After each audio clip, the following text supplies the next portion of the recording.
दोस्तों, तो एक बार फिर आप सभी का स्वागत है हमारे online e learning platform origins e शाला पे। इस बार ये हमारा पाउडर मेटलर्जी का लास्ट लेक्चर होगा एंड आई होप कि आप सभी के सिलेबस को कंप्लीट करने में ये पूरी तरह से हेल्प करेगा और आपको पाउडर मेटलर्जी का कॉन्सेप्ट एकेडमिक बेसिस पे और इंडस्ट्रियल बेसिस पे कंप्लीट हो जाएगा। तो अब तक हमने जो टॉपिक्स देखे थे वो सारे हमने कुछ इमेजेस के साथ देखे थे या कुछ एक्सप्लेनेशन या फिर कॉन्सेप्ट के साथ देखे थे। लेकिन अब जो पोर्शन आने वाला है पाउडर मेटलर्जी का वो थोड़ा सा बोरिंग है क्योंकि उसमें एक भी फ़ोटो नहीं आएगा, पहली बात तो ये। और दूसरा ये है कि उसका कुछ ज़्यादा लॉजिक नहीं है, यानी लॉजिक है पर ज़्यादा नहीं, थोड़ा सा कम है।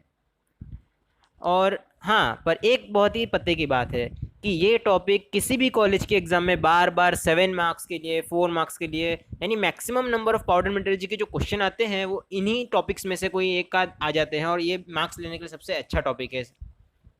तो हम स्टार्ट करते हैं। तो इस बार इस लेक्चर में हम एडवांटेजेस, डिसएडवांटेजेस और एप्लीकेशंस ऑफ पाउडर मेटलर्जी को कंप्लीट करेंगे, जिससे हमारे पूरा topic fluid and powder materials का पूरा हो जाएगा। तो सबसे पहला एडवांटेज जो है पाउडर मेटलर्जी का वो ये है कि उसके बनाए हुए पार्ट्स को हमें मशीनिंग नहीं करना पड़ता। अब आप सोच रहे होंगे कि मशीनिंग किसे कहते हैं। तो मशीनिंग मतलब जब भी हम किसी भी पार्ट को किसी टेक्निक से बनाते हैं, जैसे कास्टिंग हो गई, फोर्जिंग हो गई, तब उसको हमें कुछ मशीन की मदद से थोड़ा घिसना पड़ता है ताकि उसकी फिनिशिंग आ जाए या फिर उसके जो डायमेंशन है वो एकदम एग्जैक्ट हमें मिल जाए, माप टू माप। लेकिन पाउडर मेटलर्जी का, जैसे मैंने पहले भी कहा था, कि इसके डायमेंशनल टॉलरेंस बहुत ही कम है, यानी बहुत ही एक्यूरेट डायमेंशंस हमें डायरेक्टली मिल जाते हैं कई बार। तो वैसे केसेस में हमें मशीनिंग की ज़रूरत नहीं पड़ती, तो उसका जो कॉस्ट है वो हमारा बच जाता है और ये हमारा सबसे बेस्ट एडवांटेज है। और क्योंकि इसमें अगर हम मशीनिंग नहीं करेंगे तो हमारे पार्ट को घिसने से जो मटेरियल लॉस जाता है वो भी इसमें बहुत बहुत कम होता है, जो सिर्फ कॉम्पैक्टिंग के टाइम होता है, लेकिन उसको भी वापस रीयूज़ कर सकते हैं। तो ऑलमोस्ट 3% से भी कम इसमें मटेरियल का लॉस होता है। ये भी उसका दूसरा एडवांटेज है कि इसमें मटेरियल लॉस बहुत कम होता है, जो इसी का पार्ट है कि इसमें मशीनिंग नहीं करनी पड़ती। बाद में सेकेंड मेन एडवांटेज ये है कि इसकी प्रोडक्शन रेट बहुत हाई है। जैसे कि मैंने आपको कहा था कि मैकेनिकल प्रेसेस का हम यूज़ करते हैं तो उनमें हमें 60 स्ट्रोक्स पर मिनट की स्पीड से मैन्युफैक्चरिंग कर सकते हैं। तो इतनी हाई स्पीड से हमारे मास प्रोडक्शन के लिए अगर हमें कुछ करना हो, ऑटोमेशन या फिर फ्यूचर प्लानिंग, तो पाउडर मेटलर्जी बहुत ही अच्छा ऑप्शन है क्योंकि उसमें सारे ऑपरेशन जो है वो कम्प्लीटली कंप्यूटर ऑपरेटेड हो सकते हैं। और क्योंकि इसके इंडिविजुअल हर एक ऑपरेशन बहुत ही फास्ट है, तो पूरा का पूरा पाउडर मेटलर्जी का प्रोसेस भी फास्ट कहा जा सकता है। और रही बात सिंटरिंग की, तो सिंटरिंग में आप एक साथ 100 या 500 ऐसे पार्ट्स को एक साथ सिंटर कर सकते हैं, तो उसमें भी हमारा टाइम बहुत ज़्यादा बचता है। और जो अलग बाकी के प्रोसेस है जैसे पाउडर बनाना, ब्लेंडिंग, मिक्सिंग करना, वो भी कुछ ज़्यादा टाइम नहीं लेते, इसलिए ओवरऑल जो हमारा प्रोडक्शन रेट है वो इसकी बहुत ही हाई मानी जाती है। बाद में थर्ड पॉइंट ये है कि जो कॉम्प्लेक्स शेप के पार्ट है, जैसे कि गियर हो गए या कोई बहुत ही छोटी बारीकी वाले कोई पार्ट्स, जिनको नॉर्मल टेक्निक से अगर आप बनाने जाएं तो आपको स्पेशल कंप्यूटर कंट्रोल की ज़रूरत पड़ेगी या फिर बहुत ही हार्ड होंगे। तो वैसे पार्ट्स को जो कॉम्प्लेक्स और इंट्रिकेट शेप के आते हैं, बहुत ही विचित्र टाइप के शेप आते हैं, उनको आप पाउडर मेटलर्जी से बहुत ही अच्छे से बना सकते हैं। क्योंकि नॉर्मल अगर आप कास्टिंग की बात करें तो कास्टिंग में हमें फ्लोएबिलिटी ऑफ चाहिए, मटेरियल चाहिए, यानी कि मेटल को मेल्ट करने के बाद वो अच्छे से फ्लो होना चाहिए, तभी आप कास्टिंग उसके अच्छे से कर सकते हैं। हर एक नूक एंड क्रैनी यानी हर एक कॉर्नर में वो कास्टिंग का फ्लूइड मेल्ट पहुँच कर तब वो आपको कंप्लीट शेप देता है। लेकिन जब उसकी फ्लोएबिलिटी नहीं हो तो तब आप कास्टिंग नहीं कर सकते।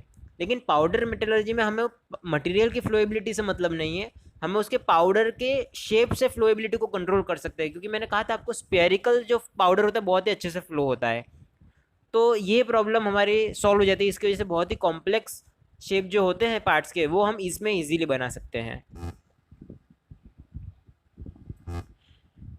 इसके बाद हमारे जो कंपोजिशन होते हैं किसी भी पार्ट के अंदर, जैसे कि उसके अंदर जो अलग अलग पाउडर के शेप हैं, उसके अंदर हमने क्या क्या एलिमेंट ऐड किए हैं, तो उस पूरे कंपोजिशन यानी कितने एरिया में कितना परसेंटेज होना चाहिए या फिर पूरे में एक जैसा होना चाहिए, उसे हम इजीली कंट्रोल कर सकते हैं इसके अंदर।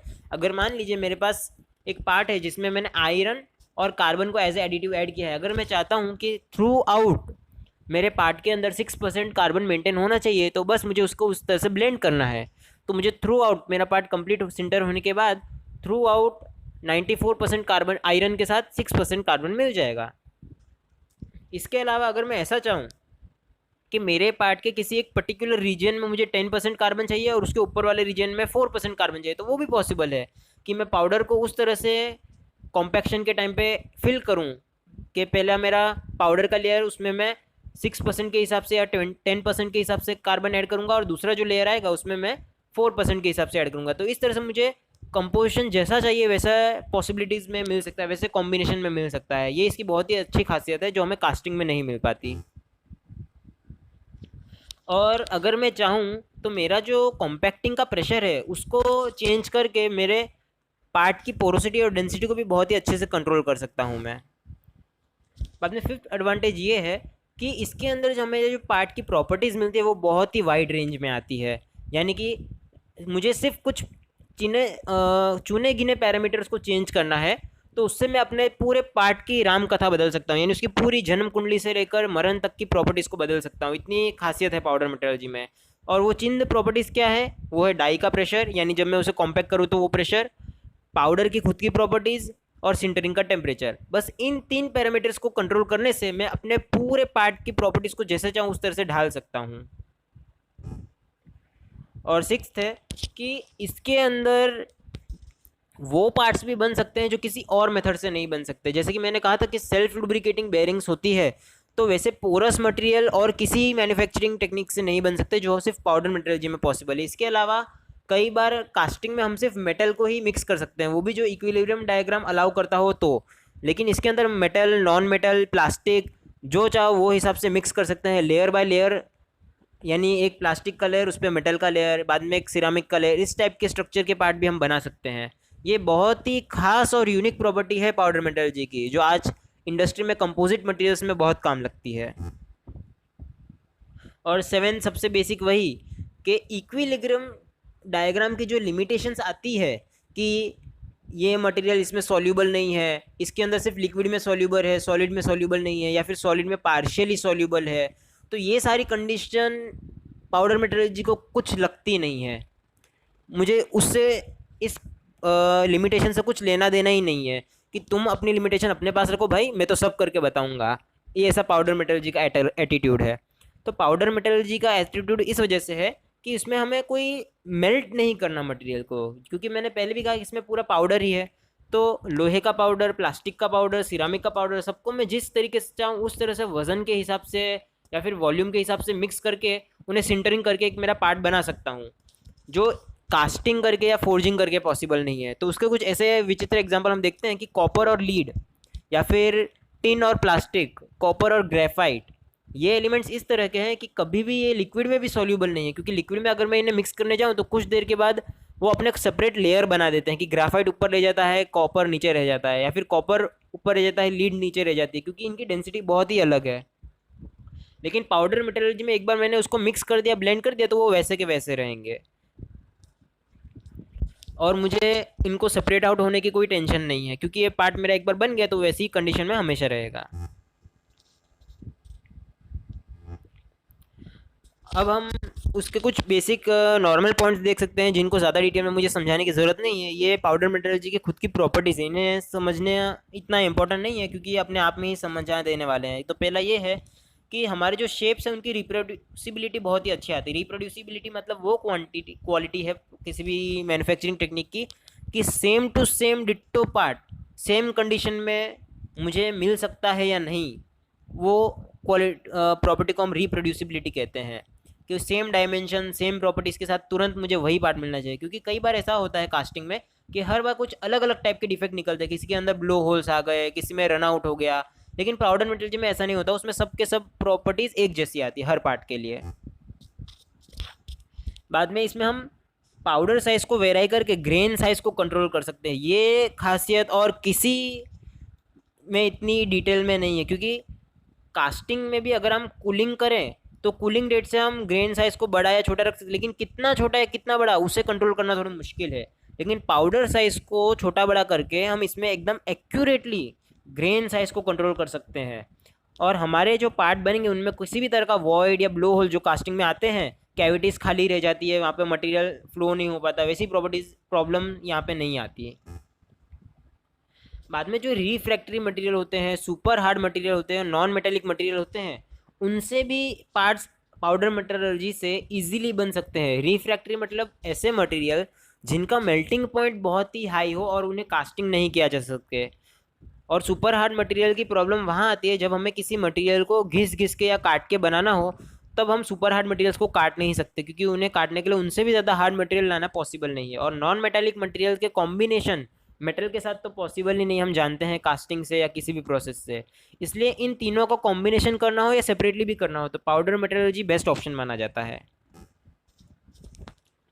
और हाँ, अभी तक आप समझ ही गए होंगे कि पोरस पार्ट्स बनाने के लिए, यानी ऐसे पार्ट जो स्पंज जैसा स्ट्रक्चर रखते हो, यानी स्पंज जैसा सॉफ्ट नहीं पर उसके जैसा खड्डे वाला स्ट्रक्चर, तो वैसे कंट्रोल किए गए खड्डे वाला स्ट्रक्चर यानी ऐसे पोरस पार्ट्स सिर्फ और सिर्फ इस पाउडर मेटलर्जी से ही पॉसिबल है, और किसी मेथड से अभी तक ऐसा बनाए नहीं जा सकते हैं। और इंडस्ट्री का जो आजकल का ट्रेंड है कि डायमंड की मदद से हमें कटिंग टूल बनाते हैं, डायमंड के पार्ट्स होने चाहिए अंदर, वो भी सिर्फ पाउडर मेटलर्जी की वजह से ही पॉसिबल हो पाया कि डायमंड के डस्ट को, यानी डायमंड का चूरा, उसको आप किसी सॉफ्ट बॉन्डिंग एजेंट के साथ मिक्स करके एक कॉम्पैक्ट करके सिंटर कर दो तो आपको डायमंड वाले टूल्स मिल जाएंगे जिनके पास डायमंड की हार्डनेस भी होगी और अच्छी खासी टफनेस भी होगी, ताकि वो शॉक को भी अब्जॉर्ब कर सकें। तो इसी के साथ हमारे एडवांटेजेस पूरे हो गए हैं, और हर किसी सिक्के के पहलू की तरह इसके एडवांटेज है तो डिसएडवांटेजेस भी है।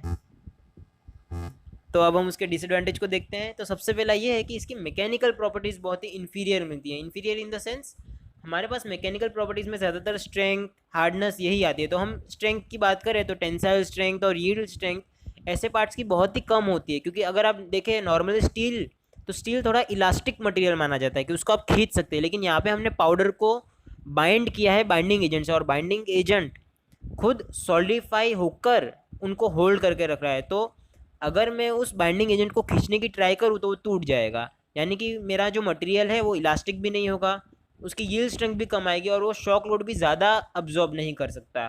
क्योंकि अगर मैं अपने पाउडर मेटलर्जी के पार्ट को इस तरह से बनाता हूँ कि वो सुपर हार्ड होना चाहिए, तो सुपर हार्ड के साथ मैं एक हद तक उसे टफ कर सकता हूँ, पर जो नॉर्मल प्योर मटेरियल की टफनेस होती है उसको कंपैरिजन में उतनी हाई टफनेस में नहीं ला सकता। इसलिए पाउडर मेटलर्जी के जो पार्ट्स हैं उनको भी हम शॉक लोड या हेवी लोडिंग कंडीशन में इतना ज़्यादा यूज़ नहीं कर सकते। बाद में सेकेंड है कि इसका इनिशियल कॉस्ट बहुत ही ज़्यादा हाई है। वो इसलिए क्योंकि कॉम्पैक्टिंग करने के लिए और सिंटरिंग करने के लिए जो हमें इक्विपमेंट चाहिए, जैसे डाई, प्रेस, फर्नेस, उन सब का कैपिटल इन्वेस्टमेंट बहुत ही ज़्यादा है। और अगर आप उस कैपिटल इन्वेस्टमेंट को ईजिली डिस्ट्रीब्यूट भी करना चाहें तो कम से कम आपको इतने सारे पार्ट बनाने पड़ेंगे मास प्रोडक्शन में, कम से कम 10,000 की क्वांटिटी में, तब जाके आपको ये यूनिफॉर्मली पूरे में डिस्ट्रीब्यूट हो जाएगा कॉस्ट, तभी आपको वो इकोनॉमिकली वायेबल होगा। और रही बात प्रेस टूल्स की, यानी कॉम्पैक्टिंग करते वक्त मैंने आपको पहले भी कहा था, इसके जो डाई और प्रेस टूल होते हैं वो कॉन्स्टेंटली पाउडर से घिसाते रहते हैं और उस घिसने की वजह से उनके डायमेंशन चेंज हो जाते हैं। अब मेरे डाई और टूल के ही डायमेंशन चेंज हो गए तो मेरा पार्ट भी गलत बनेगा, तो मुझे कॉन्स्टेंटली डाई और उनका टूल का मेंटेनेंस भी बार बार करना पड़ता है। और मेंटेनेंस फ्री में तो होता नहीं है, ऐसा तो है नहीं कि हमारे कोई भगवान ने आशीर्वाद दिया कि तुम्हारा मेंटेनेंस फ्री में हो जाएगा, मेरा आशीर्वाद है, नहीं ना। हमें उसके पीछे खर्चा करना पड़ता है, उसके कुछ इक्विपमेंट साधन लाने पड़ते हैं, रिपेयरिंग वर्क करना पड़ता है, तो इस सब का भी खर्चा बहुत लग जाता है। इन सबको कंपेंसेट करने का एक ही तरीका है कि सिर्फ और सिर्फ मास प्रोडक्शन में ही हम इसका यूज़ कर सकते हैं, स्मॉल स्केल प्रोडक्शन के लिए सूटेबल नहीं है। बाद में थर्ड पॉइंट ये है कि इसका रॉ मटेरियल है वो खुद भी कॉस्टली होता है, क्योंकि कई बार ऐसा पॉसिबल है कि प्योर पाउडर मिलना भी पॉसिबल नहीं है, और पाउडर बनाने का खुद का एक स्पेशल प्रोसेस है जो कॉस्ट ऐड कर देता है हमारे टोटल प्रोडक्ट के अंदर, कि पाउडर मैन्युफैक्चरिंग का भी अब हमें कॉस्ट लगने वाला है। और फोर्थ ये है कि मटेरियल की खुद की कुछ लिमिटेशन होती है कि जिसकी वजह से वो पाउडर फॉर्म में होने के बाद हम उसका पार्ट नहीं बना पाते, क्योंकि जिस तरह मैंने कहा कि कास्टिंग के अंदर मटेरियल मेल्ट होता है और मेल्ट होने के बाद फ्लो होना चाहिए, तो यहाँ पर भी हमारे पाउडर बनाने के बाद पाउडर फ्लो होना चाहिए, लेकिन कुछ मटेरियल की प्रॉपर्टी ऐसी होती है कि हम कितना भी कर लें, उसको घसें पीटें, कितनी भी गाली दे दें, फिर भी वो फ्लो होता ही नहीं है। और ऐसे मटेरियल को फ्लो कराने के लिए हमें बहुत ज़्यादा प्रेशर लगाना पड़ता है, और ऐसे प्रेशर लगाने में हमारे डाई टूल सब खराब हो सकते हैं, तो वो बहुत रिस्की हो जाता है। और इस वजह से अगर हमारे पार्ट के अंदर कोई भी शार्प कॉर्नर्स है या एकदम पतले लंबे सेक्शन वाला कोई पार्ट है, या फिर उसका क्रॉस सेक्शन कंटिन्यूसली चेंज हो रहा है, ऐसा कोई पार्ट है, तो पाउडर मेटलर्जी से ऐसे मेटल का बनाना बहुत ही मुश्किल हो जाता है कि जिसका मटेरियल पाउडर बनने के बाद फ्लो नहीं करता हो। बाद में अगला डिसएडवांटेज ये है कि कभी कभी डिज़ाइन भी बीच में नड़ जाती है हमें, कि ऐसी डिज़ाइन हम पाउडर मेटलर्जी में नहीं कर सकते। क्यों? क्योंकि हमारे जो मशीन है उनकी खुद की कुछ लिमिटेशन बीच में आ जाती है। मान लीजिए कि मुझे एकदम 100% डेंसिटी वाला पार्ट बनाना है, जैसे मैंने आपको पहले कहा था कि थियोरेटिकल 77% डेंसिटी मिलती है, लेकिन अगर मुझे डायरेक्टली 100% डेंसिटी से बनाना है तो वो पॉसिबल नहीं है। क्यों? क्योंकि मेरे प्रेस में इतना टनेज होगा ही नहीं कि वो पाउडर को इतना कॉम्पैक्ट कर सके। कोई मशीन का नहीं है कि पाउडर को 100% कॉम्पैक्ट कर सके। इसलिए पहले तो वहाँ पे प्रेस मशीन की कैपेसिटी आ जाती है। बाद में मेरे पार्ट का साइज़, यानी मेरा पार्ट एकदम ही हाइट वाला है, बहुत ही बड़ा है, तो मेरी प्रेस टूल भी मुझे उतनी बड़ी लगनी पड़ेगी, और प्रेस टूल के एक फिक्स साइज़ आती है कि इससे बड़ी तो आएगी नहीं। तो उतने बड़े पार्ट्स हम कास्टिंग से बनाते हैं, पाउडर मटेरियल जिसे नहीं बना पाते, क्योंकि हमारी प्रेस टूल उतने बड़े होने चाहिए, जो पॉसिबल नहीं है। और रही बात एरिया की, तो प्रेस टूल का भी एक फिक्स टेबल का एरिया होता है। उस टेबल के एरिया के अंदर अगर आपका पार्ट साइज आ जाता है तो ठीक है, अगर उससे बड़ा हुआ तो आपको कास्टिंग ही करनी पड़ेगी, या तो उससे बड़ी मशीन आपको खुद स्पेशली बनानी पड़ेगी, जो पॉसिबल आप कर ही नहीं सकते। और अगर हम बात करते हैं कि हमारे पार्ट में एकदम क्लोज टॉलरेंस होनी चाहिए, यानी बहुत ही बारीक से बारीक माप एकदम परफेक्ट आना चाहिए, तो उसके साथ अगर हम एकदम पतली पतली दीवारें दे दें, या फिर प्रेस टूल जैसे कि वर्टिकल पर रहा है तो मैं हॉरिजेंटल होल दे दूं, वैसा सब नहीं चलता, या फिर रिवर्स में टेपर भी नहीं चलता, क्योंकि हमें पार्ट को निकालना भी पड़ता है बाद में, और प्रेस टूल के डायमेंशंस को भी ध्यान में रखना पड़ता है। और लास्ट में हमारा जो पार्ट है उसका इजेक्शन करते टाइम भी कुछ प्रॉब्लम नहीं है। इन सब बातों को ध्यान में रखते हुए हमें डिज़ाइन करना पड़ता है। तो ऐसे केस में हमारे जो नंबर ऑफ डिज़ाइन है पॉसिबल कि ऐसे पार्ट जिनको हम पाउडर मटेरियल बना सके डिज़ाइन उनकी, वो डिज़ाइन बहुत ही कम रह जाती है। अब अगली प्रॉपर्टी है कि अनडिजायर्ड प्रॉपर्टी वेरिएशन। यहाँ पे मैंने लिखा है अनडिजायर्ड, वो खास ध्यान रखने वाली बात है, क्योंकि एडवांटेज ये है कि उसमें हमें प्रॉपर्टी वेरिएशन मिल रही है, लेकिन अनडिजायर्ड मिल रही, ये हमारा डिसएडवांटेज है। तो अनडिजायर्ड कैसे? कि आपने कॉम्पैक्टिंग के टाइम पे देखा था कि हम कभी भी पाउडर को कॉम्पैक्ट करते हैं तो जनरली कॉम्पैक्टिंग का प्रेशर ऊपर वाले पोर्शन से पड़ता है। तो इसकी वजह से कई बार ऐसा होता है कि जो नीचे वाला लेयर है हमारे पार्ट का, वहाँ पर कॉम्पैक्टिंग अच्छे से नहीं होती और वहाँ पर कुछ वॉइड्स रह जाते हैं वहाँ पे, इसलिए वहाँ पे डेंसिटी थोड़ी कम आती है, और ऊपर वाला जो पोर्शन है वहाँ पे डेंसिटी थोड़ी ज़्यादा आती है। तो इस तरह की प्रॉपर्टी हमारे पार्ट की सर्विस लाइफ को रिड्यूस कर देती है, क्योंकि कभी भी उसका एक्सीडेंट हो सकता है, क्योंकि हमारे पार्ट को हमने इस तरह डिज़ाइन किया था कि उसके थ्रू आउट पार्ट एक जैसी डेंसिटी मिलनी चाहिए, लेकिन कॉम्पैक्टिंग करते टाइम वो ऐसा बन गया कि उसके ऊपर वाले में डेंसिटी ज़्यादा है और नीचे में डेंसिटी कम है, तो जहाँ पे डेंसिटी कम है वहाँ से वो पहले टूट जाएगा अचानक से एक्सीडेंट से, तो इस वजह से उसकी सर्विस लाइफ कम हो जाएगी। और इसके अलावा जो हमारे मेटल होते हैं, कुछ मेटल ऐसे होते हैं जो नॉर्मल रूम टेम्परेचर पे आग पकड़ लेते हैं, जैसे कि सोडियम पोटेशियम हो गए। बाद में कुछ मेटल ऐसे होते हैं जैसे कि यूरेनियम प्लूटोनियम, जो रेडियो एक्टिव होते हैं। इसके अलावा कुछ टॉक्सिक भी होते हैं। तो ऐसे मटेरियल्स के जब हम पाउडर बनाते हैं तो वो ह्यूमन लाइफ के लिए बहुत ही रिस्की होता है, और वहाँ पे हमें सेफ्टी के लिए बहुत ही ज़्यादा ध्यान रखना पड़ता है, उसके लिए स्पेशल एटमॉस्फेयर बनाना पड़ता है।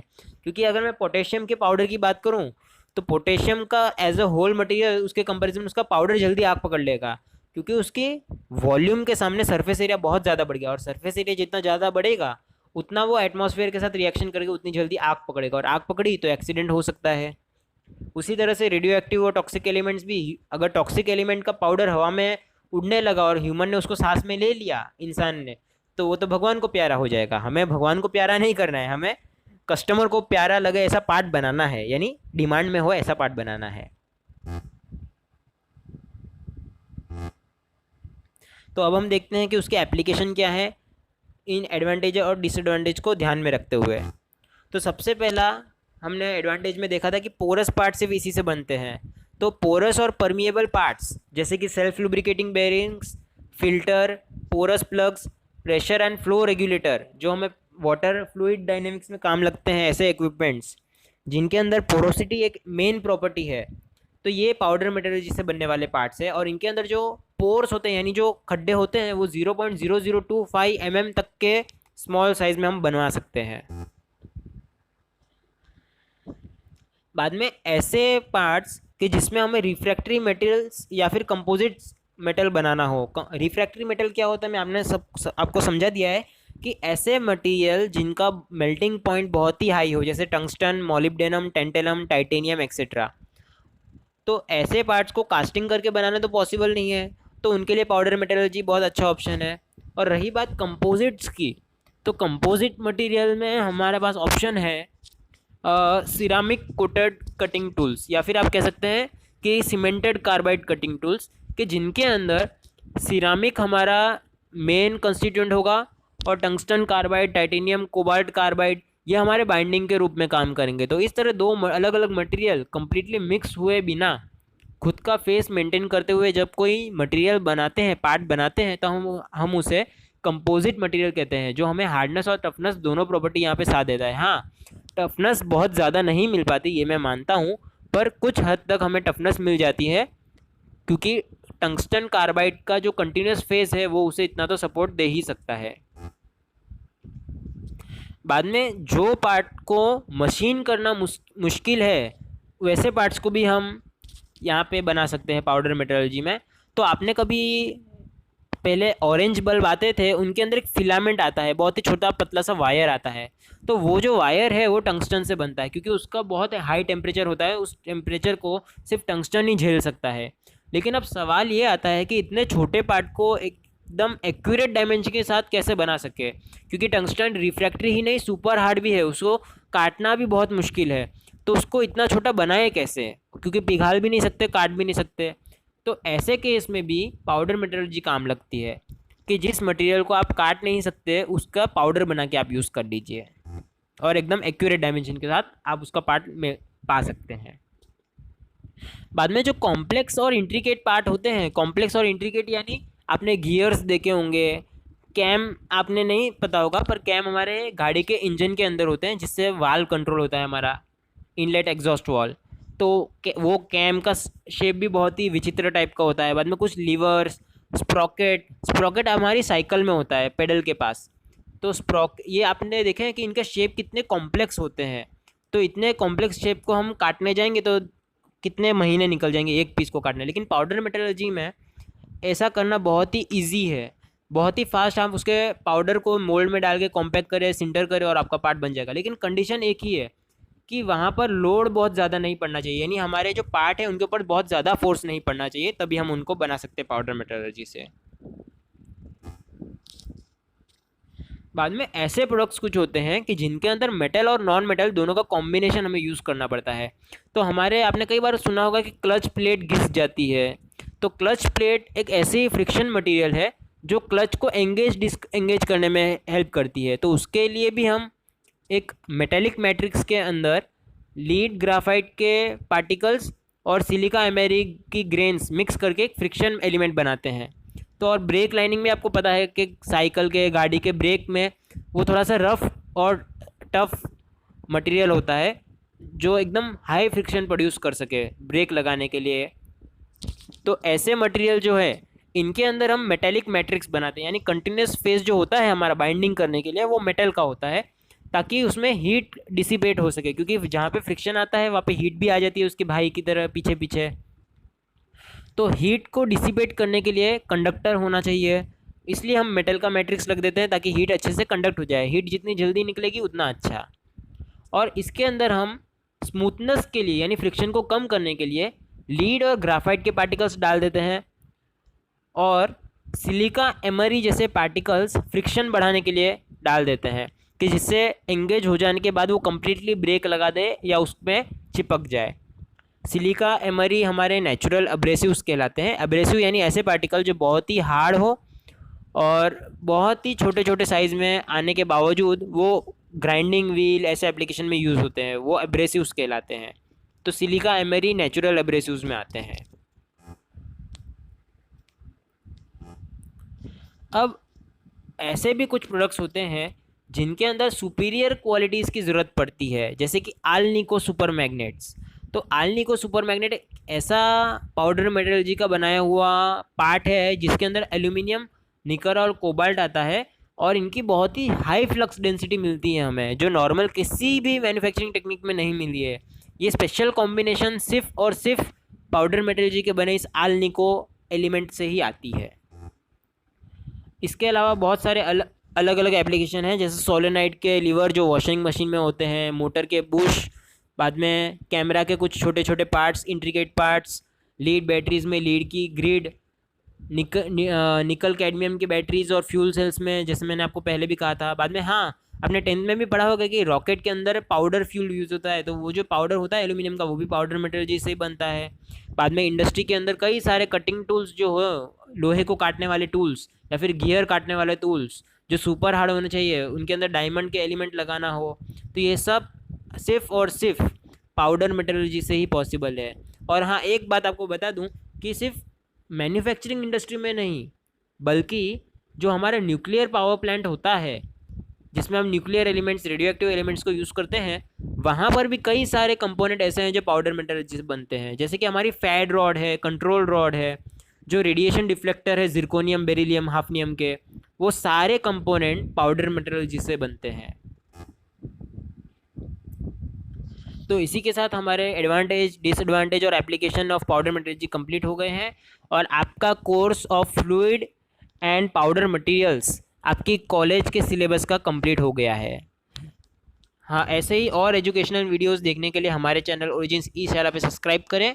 और ये जो पीपीटी मैंने आपको पढ़ाने के लिए यूज़ की है, इस पूरी पीपीटी को एडिटेबल फॉर्मेट में डाउनलोड करने के लिए लिंक मैंने डिस्क्रिप्शन में दी हुई है, या तो आप हमारे ब्लॉग पे जाके भी उसे डाउनलोड कर सकते हैं।